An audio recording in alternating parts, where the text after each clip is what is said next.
Hello dear students, welcome to this YouTube channel. मेरा नाम है देवेंद्र और मैं आप सब लोगों के लिए इस यूट्यूब चैनल पे लेके आया हूँ सीबीएसई 10th बोर्ड में मैथ्स में पूछे गए प्रीवियस ईयर के क्वेश्चंस। ठीक है, मैथ्स में प्रीवियस ईयर में किस टाइप के कॉन्सेप्ट से कैसे क्वेश्चंस बने हैं, किस टाइप के क्वेश्चंस अब आने वाले एग्जाम्स में पूछे जा सकते हैं। हम लोग यहाँ पे हर एक क्वेश्चन को डीप डिस्कस करने वाले हैं, अच्छे से यहाँ पे पढ़ेंगे, अच्छे से यहाँ पे क्वेश्चंस को सॉल्व करेंगे ताकि आपके कॉन्सेप्ट्स यहाँ पे और भी स्ट्रांग हो जाए। मैं यहाँ पे प्रीवियस ईयर के सारे जितने भी यहाँ पे क्वेश्चंस पूछे गए हैं अभी तक सीबीएसई बोर्ड के मैथ्स में, वो सारे क्वेश्चंस इस सीरीज में आपको सॉल्व करवाऊंगा। बस आपको अच्छे से इन क्लासेस को यहाँ पे अटेंड करना है। तो अगर कोई चैनल पर नया है तो चैनल को प्लीज सब्सक्राइब कर दो और वीडियो को यहाँ पे एक बार लाइक जरूर कर देना। चलो पहला क्वेश्चन देखते हैं। If x cos 60 degree plus y cos 0 degree plus sin 30 degree minus cot 45 degree is equals to 5, then हमको वैल्यू फाइंड करनी है किसकी, x plus 2y की।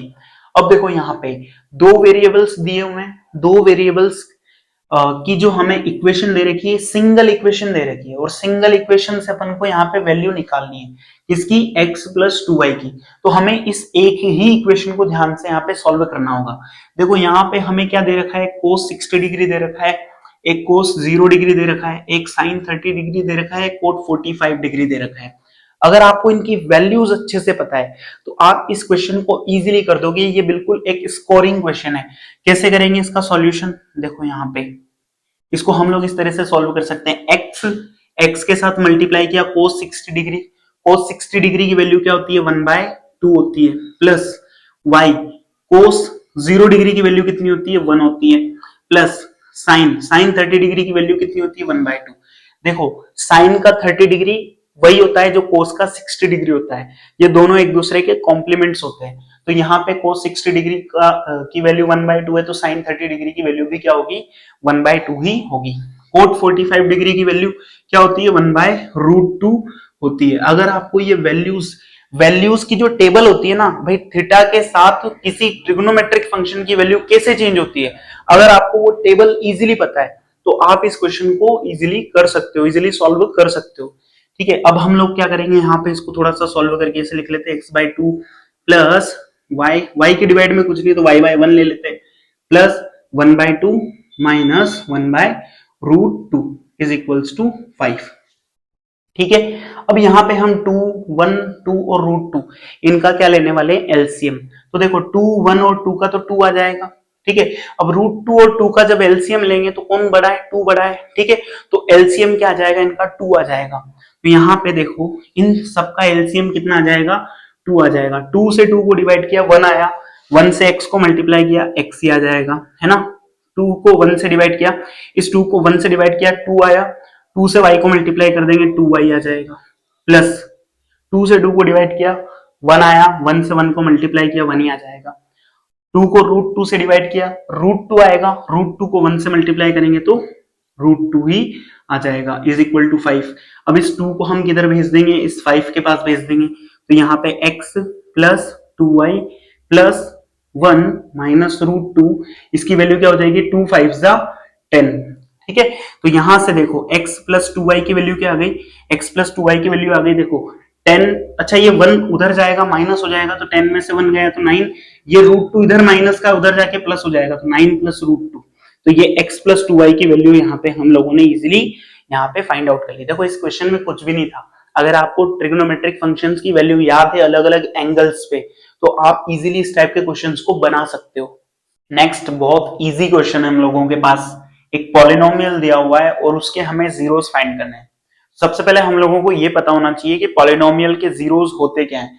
देखो ये पॉलिनोमियल है ना, इसमें यहाँ पे x क्या है, वेरिएबल है। अब मैं इस x की जगह ऐसा क्या नंबर रख दूं कि ये पूरा पॉलिनोमियल क्या जीरो हो जाए। ठीक है, तो वो जो नंबर होगा ना वो इसका क्या हो जाएगा, एक जीरोस हो जाएगा। ठीक है, जीरोस और जीरो अलग चीज होती है। जीरोस का मतलब होता है एक ऐसा नंबर जिसे इस वेरिएबल की जगह रखेंगे तो वो इस पूरी की पूरी टर्म को या इस पूरे के पूरे फैक्टर को या पूरे के पूरे एक्सप्रेशन को क्या कर देगा, जीरो के इक्वल कर देगा। ठीक है, तो हम लोग कैसे फाइंड करेंगे, देखो लेट्स से कि यहाँ पे एक नंबर है x is equals to alpha. ठीक है, जो इसको क्या कर रहा है, जीरो के इक्वल कर रहा है। ठीक है, तो मैं जैसे ही p के अंदर, यहाँ पे पॉलिनोमियल के अंदर x की जगह अल्फा पुट करूंगा तो ये क्या देगा मुझे, alpha square plus 4/3 alpha minus 4/3। ठीक है, और ये किसके इक्वल आ रहा है, 0 के इक्वल। जैसे ही मैं x की जगह अल्फा को पुट कर रहा हूं तो ये किसके इक्वल दे रहा है मुझे, 0 के इक्वल दे रहा है। अब मैं इसको आगे सॉल्व करता हूं। देखो यहाँ पे कुछ भी नहीं है डिवाइड में, तो 1 मान लेते हैं। ठीक है, 1 3 एंड 3 तीनों का एलसीएम कितना आएगा, 3 आएगा। एलसीएम आई होप आपको लेना आता होगा। ठीक है, 1 3 और 3 का एलसीएम कितना आएगा, 3 आएगा। अब मैं 3 से पहले तो देखो यहाँ पे 3 को 1 से डिवाइड करूंगा तो 3, ठीक है, वो 3 इस अल्फा स्क्वायर से मल्टीप्लाई हो जाएगा तो कितना हो जाएगा, 3 अल्फा स्क्वायर। यहाँ पे 3 से 3 को डिवाइड करूंगा 1 आएगा, 1 को 4 अल्फा से मल्टीप्लाई करेंगे तो 4 अल्फा ही आएगा। फिर 3 को 3 से डिवाइड करेंगे वापस 1 आएगा, तो यहाँ पे 4 को 1 से मल्टीप्लाई करेंगे तो 4 ही आ जाएगा, इज इक्वल टू 0। ठीक है, अब इस 3 को तो हम लोग कहां भेज देते हैं, इस 0 के अंदर भेज देते हैं। तो यहां से 3 alpha square plus 4 alpha minus 4 is equal to 0। ये हमारे पास एक क्वाड्रेटिक इक्वेशन बन गई। अगर इस क्वाड्रेटिक इक्वेशन को हम लोग सॉल्व कर लेते हैं और अल्फा की वैल्यू निकाल लेते हैं तो अल्फा ही वो नंबर है जो इस पी एक्स को क्या कर रहा है, 0 कर रहा है। ठीक है, तो कैसे, मिडिल टर्म लगा के देखते हैं। मिडिल टर्म के लिए हम लोगों को पहले एबीसी की वैल्यू पता होनी चाहिए। देखो एबीसी क्या होता है, अगर मैं इसे क्वाड्रेटिक इक्वेशन मानूं तो A alpha square plus B alpha plus C is equals to 0, ये कुछ इस तरह की क्वाड्रेटिक इक्वेशन होगी। ठीक है, तो यहां से अगर मैं ए को कंपेयर करता हूं तो ए की वैल्यू कितनी आएगी, 3 आ जाएगी, बी की वैल्यू कितनी आ जाएगी, 4, और सी की वैल्यू कितनी आ जाएगी, -4। ठीक है, अब मिडिल टर्म हम लोग लगाते हैं, यहाँ पे साइड में हम लोग लगाने की कोशिश करते हैं मिडिल टर्म। ठीक है, मिडिल टर्म सेपरेबल मेथड अगर हम लोग इसके अंदर लगाते हैं तो यहाँ पे a मल्टीप्लाइड बाय सी की वैल्यू क्या आएगी, 3 मल्टीप्लाइड बाय -4, यानी कि 3 मल्टीप्लाइड बाय -4 कितना दे देगा, -12। अब इस 4 को, यानी कि ये जो मिडिल टर्म है, बीच का जो टर्म है, इस 4 के ऐसे 2 टुकड़े करो कि उनको अगर आप ऐड कर दो ना तो 4 आ जाए। ब्रेक कर रहे हो तो वापस 4 आना भी चाहिए। ठीक है, उनको जोड़ने पे, उनको जोड़ो तो आप वापस 4 आ जाए ऐड करने पे, और उनको अगर मल्टीप्लाई करो ना तो -12 आना चाहिए। तो क्या मैं बी को ऐसे लिख सकता हूं, 6 और -2 में ब्रेक करके, क्योंकि 6 और -2 को जब मैं ऐड करूंगा तो वापस से +4 आने वाला है, और 6 और -2 को मैं अगर मल्टीप्लाई करता हूं तो वापस से कितना आने वाला है, -12। बस हमारा आंसर यहां से आ जाएगा। हम लोग क्या करेंगे, ये जो 4 है, इस 4 की जगह पे क्या लिख देंगे, 6 - 2। तो ये फाइनल इक्वेशन क्या बनने वाली है, 3 alpha square plus 6 alpha minus 2 alpha minus 4 is equal to 0। ये 4 की जगह मैंने 6 - 2 लिख दिया तो वो बन गया 6 अल्फा फिर -2 अल्फा। ठीक है, तो यहां से अगर 3 अल्फा को कॉमन ले लेते हैं तो ये बचेगा अल्फा प्लस 2, और यहां से -2 को अगर कॉमन ले लेते हैं तो ये भी बचेगा अल्फा प्लस 2। अब इन दोनों में से अल्फा प्लस 2 कॉमन आ गया तो अल्फा प्लस 2 को बाहर निकाल लिया, अंदर क्या बचा, इधर से बचा 3 अल्फा, इधर से बचा -2 इज इक्वल टू 0। ठीक है, अब देखो दो फैक्टर्स हैं, दोनों मल्टीप्लाई करने पे 0 दे रहे हैं। ठीक है, दो फैक्टर्स को अगर आप मल्टीप्लाई कर रहे हो तो दोनों मल्टीप्लाई होने पे क्या दे रहे हैं, 0। तो आइदर ये 0 होगा या फिर ये वाला 0 होगा। तो अगर इधर वाला 0 हो गया तो हम लोग क्या लिखेंगे, alpha plus 2 is equal to 0, और इधर वाला अगर 0 हो गया तो हम लोग क्या लिखेंगे, 3 alpha minus 2 is equal to 0।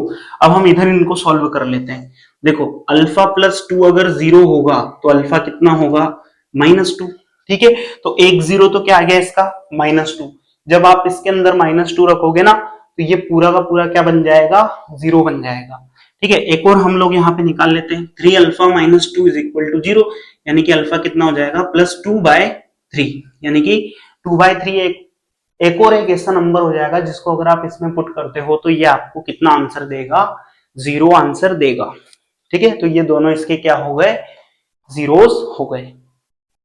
Next question है हमारे पास यहाँ पे सिमिलैरिटी ऑफ ट्राइंगल्स से। देखो दो ट्राइंगल्स दिए हुए हैं, एक ट्राइंगल है एबीसी और एक ट्राइंगल है हमारे पास पीक्यूआर। आपको हमेशा ध्यान रखना है सिमिलैरिटी का साइन किसके बीच में दिया हुआ है।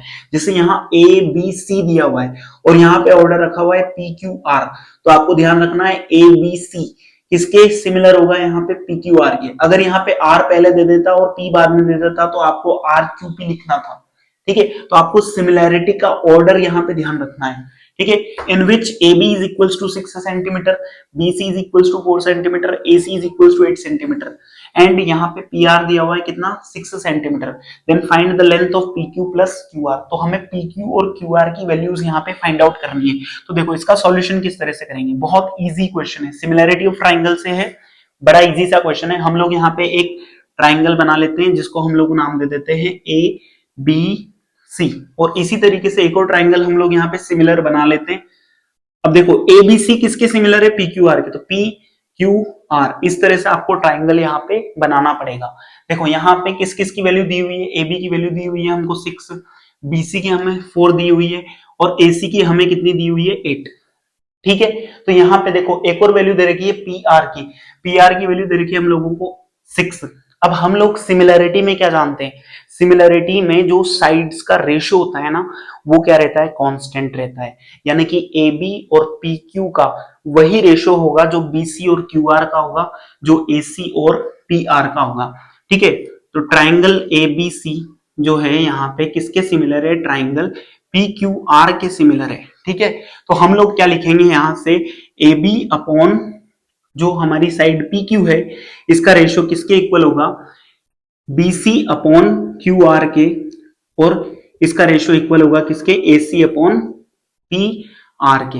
अब देखो हमारे पास यहाँ पे पी क्यू और क्यू आर की वैल्यू का हम लोगों से सम पूछा है, यानी कि इन दोनों का सम पूछा है। तो अब हम लोगों को इन दोनों की वैल्यूज तो पता नहीं है, लेकिन हमें ए सी और पी आर दोनों की वैल्यू पता है और ए बी और बी सी की वैल्यू पता है। तो हम लोग इजिली यहाँ पे इन रेशियोज को इक्वल करके इसकी वैल्यू निकाल सकते हैं। देखो यहाँ पे मैंने पहले लिख दिया ए बी की वैल्यू कितनी है मेरे पास 6 है, पी क्यू की वैल्यू मुझे पता नहीं है, काउंट करनी है मुझे, कैलकुलेट करनी है। ठीक है, एसी की वैल्यू मुझे पता है। अब देखो इसको छोड़ देते हैं, अभी इसके और इसके बीच में लगाते हैं। एसी की वैल्यू मुझे पता है कितनी है, 8 है, और यहाँ पे इसके अलावा पी आर की जो वैल्यू दी हुई है कितनी दी हुई है, मुझे 6 दी हुई है। तो यहां से पी क्यू की वैल्यू क्या हो जाएगी, देखो पी क्यू को इधर ले जाऊंगा, 6 को इधर लाऊंगा तो 6 6 36 डिवाइडेड बाय 8, तो ये हो जाएगा 8 4 32, बचे कितने 4, पॉइंट लग जाएगा, 8 5 40। ठीक है, तो ये हो जाएगा 4.5 सेंटीमीटर ऑन पी क्यू। इसी तरीके से मैं यहाँ पे इन दोनों के बीच में भी तो लगा सकता हूं। देखो यहाँ पे बीसी कितना है 4 सेंटीमीटर है, और यहाँ पे क्यू आर मुझे पता नहीं है, क्यू आर मुझे निकालना है, इज इक्वल टू, वापस से ये लिख दूं, एसी कितना 8 और पी आर कितना 6। जब मैं इसको सॉल्व करूंगा तो क्यू आर जो है, क्यू आर को उधर ले जाता हूँ, 6 को इधर लाऊंगा तो 6 4 24 और 8 को डिवाइड में लाऊंगा तो ये कितना हो जाएगा 3 सेंटीमीटर। मुझसे किसकी वैल्यू पूछी है, मुझसे वैल्यू पूछी है P Q plus Q R की, तो कितनी आ जाएगी 4.5 प्लस 3 यानी कि 7.5 सेंटीमीटर। यही हमारा यहाँ पे आंसर होगा। बहुत इजी सा क्वेश्चन है, सिमिलरिटी ऑफ ट्राइंगल्स का क्वेश्चन। नेक्स्ट जो यहाँ पे क्वेश्चन है ना, ये सर्कल्स से। देखो सर्कल में यहाँ पे हम लोगों को ओ जो है ना सर्कल का सेंटर दिया हुआ है, और हमसे क्या बोला है कि बी सी डी एक ऐसी लाइन है जो सर्कल की क्या है, टेंजेंट। टेंजेंट का मतलब आप जानते हो, जो सर्कल को एक पॉइंट पे टच करके निकलती है, ऐसी लाइन को हम लोग क्या बोलते हैं, टेंजेंट लाइन। देखो इस टेंजेंट लाइन ने सी पॉइंट पे क्या कर रखा है, सर्कल को कांटेक्ट किया है या टच किया है। ठीक है, अब हम लोगों को यहाँ पे क्या प्रूव करना है, हमें प्रूव करना है कि ये जो एंगल बी ए सी है ना, बी ए सी, यानी कि ये वाला एंगल जो है, प्लस अगर इसमें ऐड करो आप ए सी डी, अगर ए सी डी एंगल को इसमें ऐड करते हो आप तो कितना आने वाला है 90 डिग्री। तो देखो यहाँ पे बी ए सी ये वाला जो एंगल है और ये वाला जो एंगल है, इन दोनों एंगल्स को जब आप सम करते हो, ठीक है, ये वाले एंगल को और ये वाले एंगल को, तो वो आपको कितना देने वाला है 90 डिग्री। तो हम लोग यहाँ पे कुछ चीजें निकालते हैं। पहले देखो सी क्या है हमारा, सी क्या है, पॉइंट ऑफ कांटेक्ट है। सी क्या है, पॉइंट ऑफ कांटेक्ट। सबसे पहली चीज आपको ये याद करनी है कि हमारा सी पॉइंट ऑफ कांटेक्ट है। अब सी पॉइंट ऑफ कांटेक्ट है, तो इस पॉइंट ऑफ कांटेक्ट पे जब सेंटर से कोई लाइन खींची जाती है, ठीक है, तो वो इस टेंजेंट पे क्या होती है, परपेंडिकुलर। तो यहाँ पे ओसी जो होगी ना वो बीडी पे क्या होगी, परपेंडिकुलर होगी। ओसी परपेंडिकुलर होगी किसके, बीडी के। अब अगर ओसी बीडी के परपेंडिकुलर हो गई तो हमारा एंगल ओसीडी ये किसके इक्वल हो जाएगा, 90 डिग्री के इक्वल हो जाएगा। देखो ओसी परपेंडिकुलर है बीडी के, तो ओसीडी जो एंगल आएगा ना ये कितना आ जाएगा 90 डिग्री। अब ओसीडी एंगल कितने एंगल्स से मिलके बना हुआ है? दो एंगल से, एक तो ओसीए, ठीक है, ओसीए, और एक एसीडी, दो एंगल्स से मिलके बना हुआ है angle OCA plus angle ACD, ठीक है। इन दोनों एंगल्स से मिलके क्या बना हुआ है? एंगल ओसीडी, और ये कितना आ रहा है हमारे पास? यहाँ पे 90 डिग्री आ रहा है, ठीक है। तो हम लोग यहाँ पे हमें क्या प्रूव करना है? Angle ACD plus angle BAC is equal to 90 degree. देखो एंगल एसीडी तो आ गया, 90 डिग्री के इक्वल में आ भी रहा है। अब मैं बस एंगल बीएसी को एंगल ओसीए के इक्वल प्रूव कर दूं तो बस मेरा यहाँ पे क्वेश्चन इजीली सॉल्व हो जाएगा। तो देखो यहाँ पे अगर मैं इसको देखूं, ओ से लेके ए तक भी क्या है? रेडियस है, ये भी क्या है? रेडियस है, और ओ से लेके सी तक भी क्या है? रेडियस। और ट्राइंगल की रेडियस चेंज थोड़ी होती है, रेडियस तो सेम होती है। तो ये वाली लाइन इस वाली लाइन के इक्वल होगी, यानी कि ये वाली साइड इस वाली साइड के इक्वल होगी। तो ये जो ट्राइंगल बनेगा ना यहाँ पे, ये वाला ट्राइंगल कौन सा होगा? Isosceles triangle.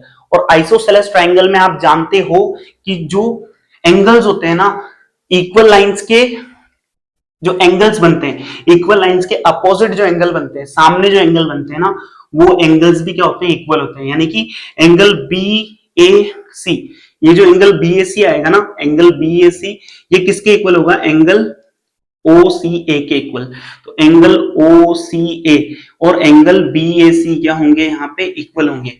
Angle B A सी कौन सा? ये वाला, और एंगल ओ सी ए कौन सा? ये वाला, ठीक है। तो यहाँ पे ये दोनों एंगल इक्वल होंगे। तो एंगल ओसीए की जगह मैं ये पुट कर देता हूं इस वाली इक्वेशन के अंदर। तो angle B A C plus angle A C D equals to कितना हो जाएगा? 90 डिग्री। हेंस यहाँ पे ये क्वेश्चन क्या हो चुका है? प्रूव्ड हो चुका है। ठीक, नेक्स्ट क्वेश्चन है हमारे पास यहाँ पे ट्राइंगल से। देखो हमें एक राइट एंगल ट्राइंगल दिया हुआ है जिसका पेरीमीटर दिया हुआ है। पेरीमीटर मतलब जो उसकी साइड से ना उनका सम, ठीक है। कितना दिया हुआ है यहाँ पे? 60 सेंटीमीटर। और हमें इस राइट एंगल ट्राइंगल के लिए हाइपोटेनस दिया हुआ है 25 सेंटीमीटर।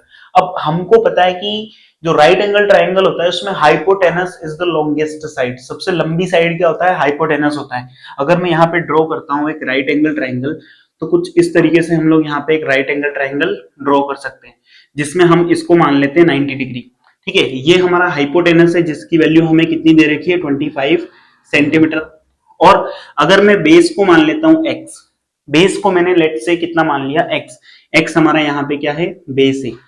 तो जो इसका परपेंडिकुलर है ना वो कितना हो जाएगा? परपेंडिकुलर हम कैलकुलेट करते हैं। देखो perpendicular plus base plus hypo, यानी कि तीनों जो साइड्स होंगी उनका जब हम सम करेंगे तो हमें क्या मिलेगा? इसका पेरीमीटर मिलेगा। और पेरीमीटर हमें कितना दिया हुआ है? 60 सेंटीमीटर। तो यहाँ पे 60 सेंटीमीटर आ जाएगा। हाइपो की वैल्यू तो हमें पता है 25 है। बेस को हम लोगों ने क्या मान लिया है? x, तो बेस की जगह हम x लिख लेते हैं। p हमें निकालना है कि p कितना आने वाला है, और इज इक्वल टू कितना? 60। तो यहाँ से p की जो वैल्यू है ना वो कितनी आ जाएगी? 60 माइनस 25 कितना? 35। और उस x को भी उधर ले जाते हैं तो कितना? 35 माइनस x। अब हम लोग क्या करेंगे? यहाँ पे पाइथागोरस जो थ्योरम है, पाइथागोरस थ्योरम, उसको लगाने की यहाँ पे कोशिश करते हैं। तो देखो p की वैल्यू कितनी आ गई? 35 माइनस x। पाइथागोरस थ्योरम क्या बोलती है? Perpendicular square plus base square will be equals to hypotenuse square, ठीक है। परपेंडिकुलर कितना है मेरे पास यहाँ पे? 35 माइनस x, तो 35 minus x whole square plus base कितना है यहाँ पे? x whole square, sorry x square is equal to क्या हो जाएगा? हाइपो का स्क्वायर। हाइपोटेनियस कितना है यहाँ पे? 25। 25 का जब स्क्वायर करेंगे कितना आएगा? 625। अच्छा, यहाँ पे a माइनस बी का होल स्क्वायर लग सकता है। a माइनस बी का होल स्क्वायर क्या होता है? a स्क्वायर, यानी कि 1225 माइनस 2ab। 2a कितना है यहाँ पे? 35, तो 35 इंटू 2 कितना हो जाएगा? 70। तो ये हो जाएगा 70x प्लस बी स्क्वायर, यानी कि X square plus X square is equals to 625। जब इसको सॉल्व करेंगे हम तो यहां से हमारे पास क्या आएगा? एक्स स्क्वायर और एक्स स्क्वायर मिला के 2x स्क्वायर, ठीक है। ये है मेरे पास 70x। और अगर मैं 1225 को इधर ही रखूं और उस 625 को भी इधर लेके आऊं तो 1225 यानी कि 1225 में से 625 जाएगा, बचेंगे कितने? 600, ठीक है, इज इक्वल्स टू 0। अगर मैं पूरी इक्वेशन को यहाँ पे 2 से डिवाइड कर देता हूं, तो 2 से डिवाइड करने के बाद में यहां बचेगा एक्स स्क्वायर, यहां बचेगा 35x प्लस यहां बचेगा 300 बराबर 0। अब यहाँ पे हम लोग क्या लगाएंगे, मिडल टर्म। मिडल टर्म लगा के मैं आपको यहाँ पे इस इक्वेशन को सॉल्व करके बताता हूँ। देखो यहाँ पे ये जो इक्वेशन आई है ना, ये क्वाड्रेटिक इक्वेशन। क्वाड्रेटिक इक्वेशन को सॉल्व करने के लिए हमें यहाँ क्या लगाना पड़ेगा, मिडल टर्म। यानी कि इस 35 के ऐसे दो टुकड़े हमको करने पड़ेंगे कि जिनको मल्टीप्लाई करने पे कितना आ जाए, 300 आ जाए। तो हम लोग इसके दो टुकड़े करते हैं। देखो अब यहाँ पे 35 को मैं 15 इंटू 20 लिख सकता हूं। तो यहाँ पे अगर मैं इसके फैक्टर करता हूं तो ये कुछ इस तरह से आ जाएंगे, x square minus 20x minus 15x plus 300 is equal to 0। ठीक है, इन दोनों के अंदर से यहां से x कॉमन आ रहा है तो ये हो जाएगा x माइनस 20, फिर यहां से 15 कॉमन आ रहा है दोनों में से तो ये हो जाएगा x minus 20 is equal to 0। दोनों में से x माइनस 20 कॉमन आ गया तो एक क्या बचा, यहां से बचा x और यहां से बचा माइनस 15 इज इक्वल टू 0। अब दो अलग अलग ब्रैकेट जीरो के इक्वल है, यानी कि दोनों को हम लोग जीरो के इक्वल कर सकते हैं। तो यहां से x की वैल्यू या तो 15 आएगी या फिर 20 आ जाएगी। ठीक है, अगर आपने बेस को कितना लिया, 15 लिया, तो ऑटोमेटिकली परपेंडिकुलर कितना आ जाएगा, 35 माइनस एक्स यानी कि 20।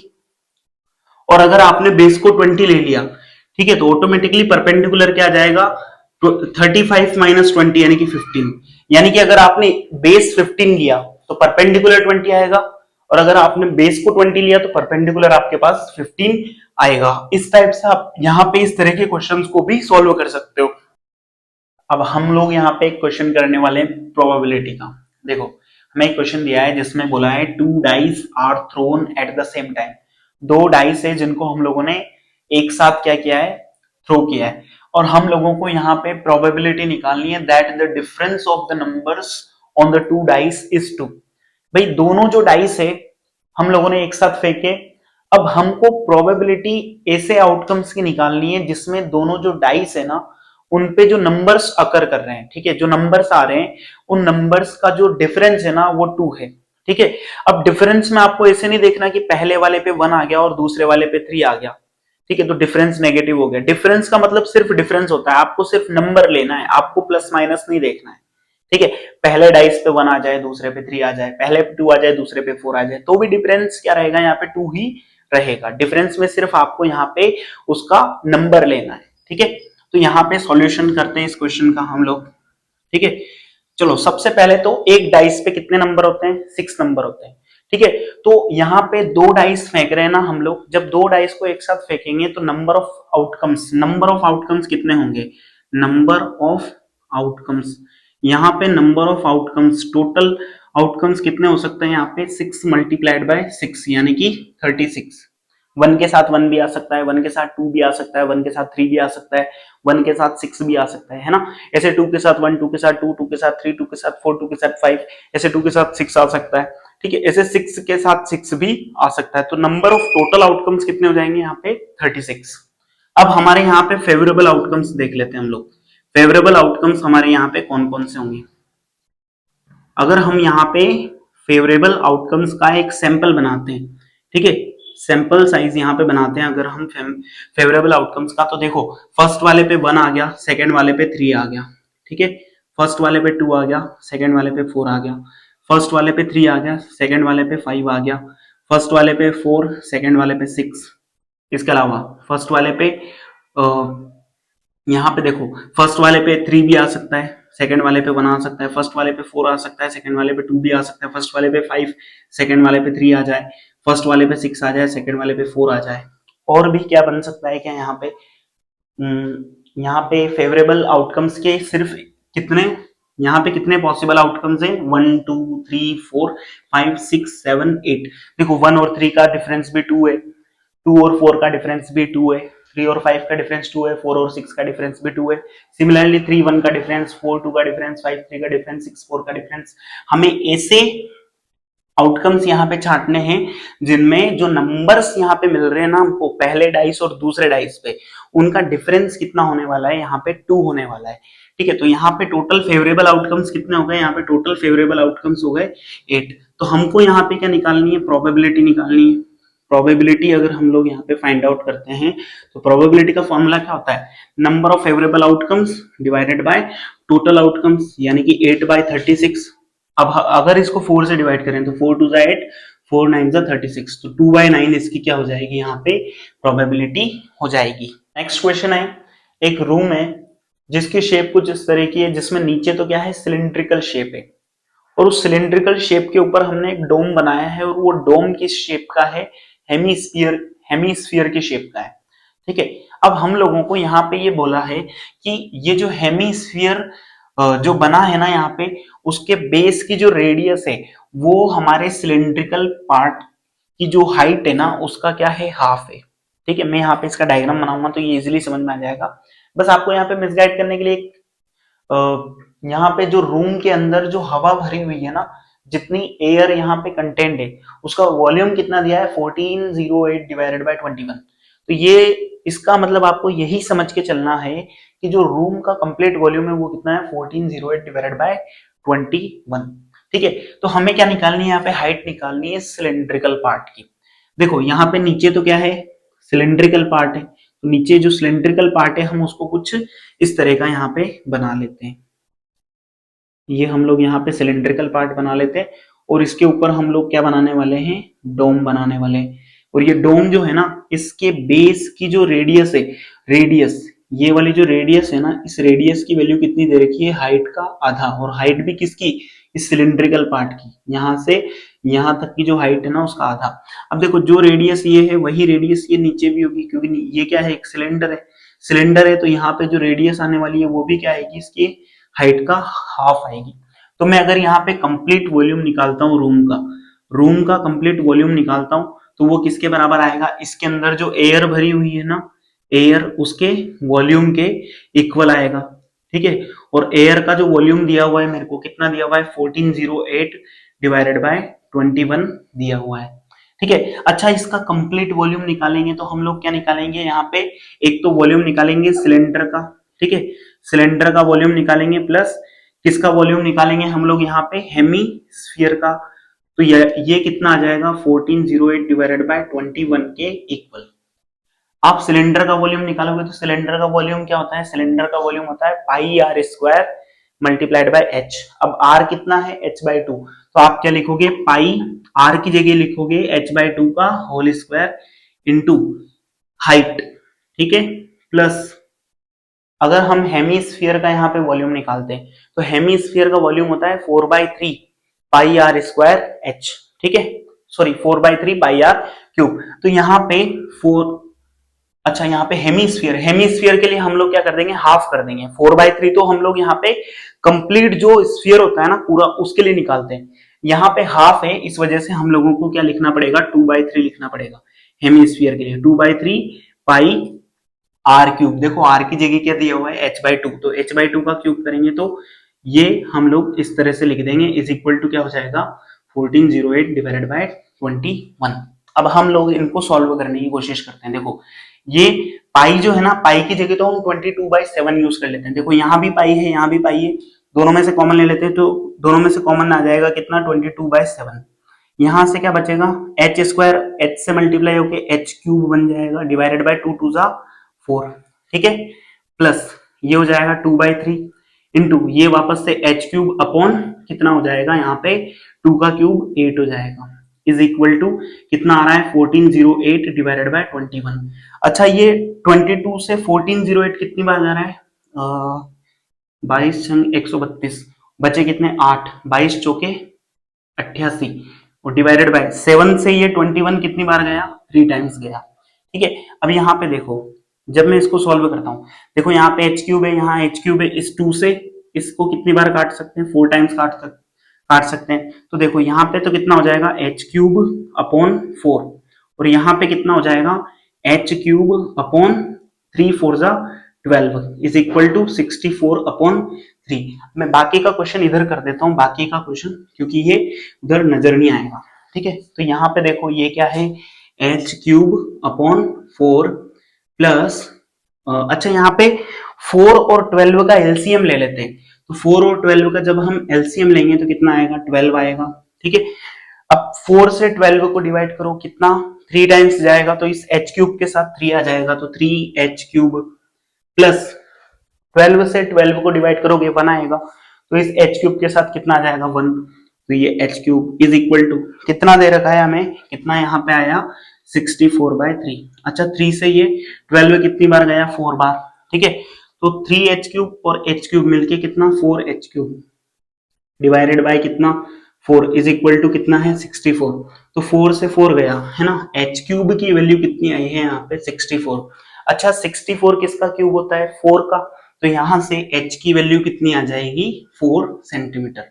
तो जो हमारा जो सिलेंडर है ना उसकी हाइट कितनी आएगी यहाँ पे 4 सेंटीमीटर नहीं मीटर आएगी, सॉरी हमें मीटर में दिया हुआ है ना यहाँ पे वॉल्यूम, तो इस वजह से ये जो हाइट आई है ना यहाँ पे ये क्या आएगी 4 मीटर आ जाएगी, ठीक है।